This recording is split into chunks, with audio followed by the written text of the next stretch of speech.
I was talking about having been watching that arraignment for that crumbley man that killed those kids in the school.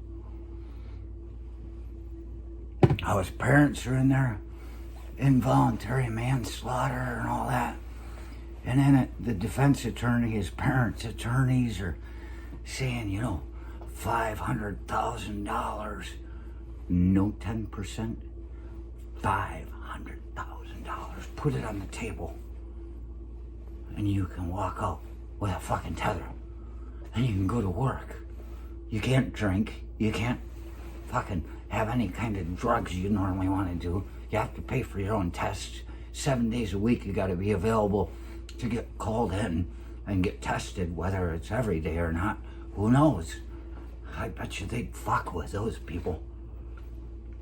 If there's any fucking sanity left in this world.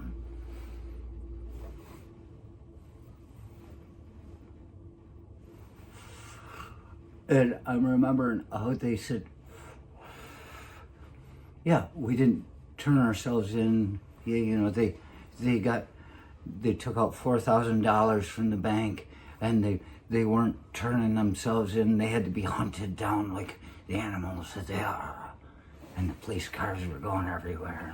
And I know it was all connected. And they said it was because they feared for their safety.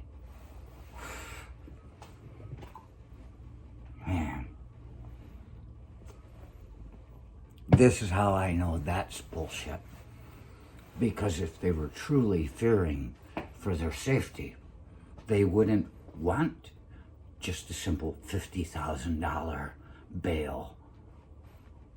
They wouldn't want something that could just go to the place next door to the jail bail bondsman and get his $50,000. No bail bondsman is going to give these fuckers $500,000. They already ran once, as far as I can see.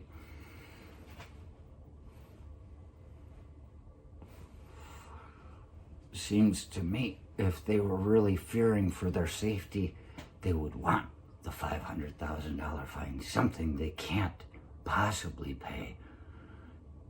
There's no safer place. And it might sound like a strange thing, what a topsy-turvy world, but there may be no safer place for these people than in fucking jail, even if they are fighting and getting raped and fucking licking a lot of dirty vag and fucking corrections officers. They don't clean that well. I don't know. I just made that up. I was trying to take the blame off the prisoners, because not all prisoners are bad. But if we've seen that movie with Kevin Bacon in it, we know that corrections officers can be pretty bad.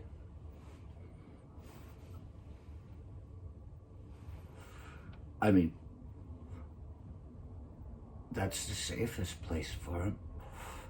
Do you think it'd be any safer getting out on a $50,000 bail and still being able to go take your piss tests and all sorts of things that you're supposed to do? They take away all of your firearms, which is all you live for. And if they're smoking weed and drinking beer, which I'm sure they are, they're doing something. You gotta keep your mind fucking rattled at a regular pace in order to come up with fucking crazy ideas constantly. Some people would argue that. And I agree. I've been sober before. I spent like the first 16 years of my life sober. Thought I was high on life, and people thought I was high constantly. So yeah, I might as well get loaded. It's like getting accused of screwing the woman in the mailroom. Everybody's gonna accuse us, we might as well do it, right? That's that kind of mentality, but man, screw anybody in the mailroom. I just got drunk.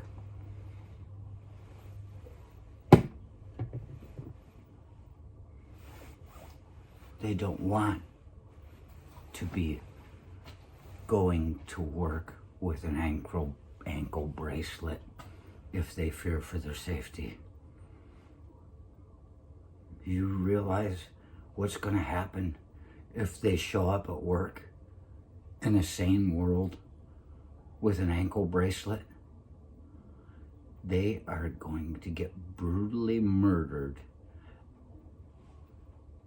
Maybe not before, brutally beaten and then finish with a brutal murder. You know, when you just get too tired to keep going because, well, you smoke and your stamina is not quite what it used to be. You might get dismembered before you get brutally murdered just because it makes it easier to get that fucking ankle bracelet off. And you can walk across the street and either throw it on a trolley or throw it in the river. Let it go where it goes. But all that's gonna do, see?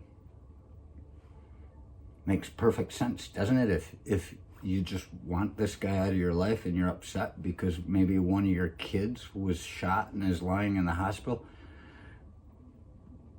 people go to extreme measures sometimes. They're gonna fucking dismember him while he fucking screams.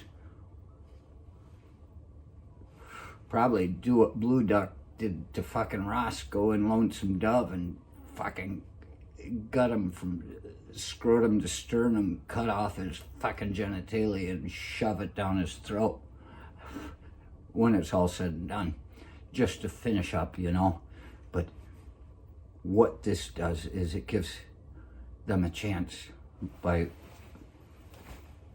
and it could be an office party. Everybody could be in on it. That's the best way to do it because it makes it more efficient and people are having fun. When people are having fun, you know, some people, they'll just be giggling to the side because they're lazy by nature, but other people are having fun and working together. That's a very, very, very, very healthy work environment.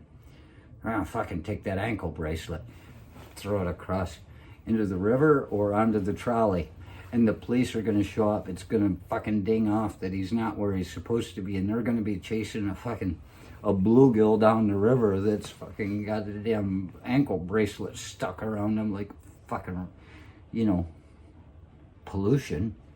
Or they're gonna be taking the downtown train.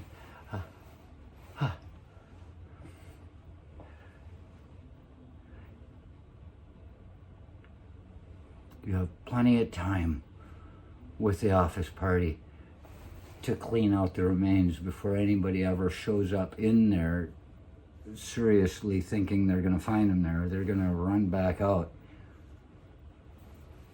They'd have time to get them out.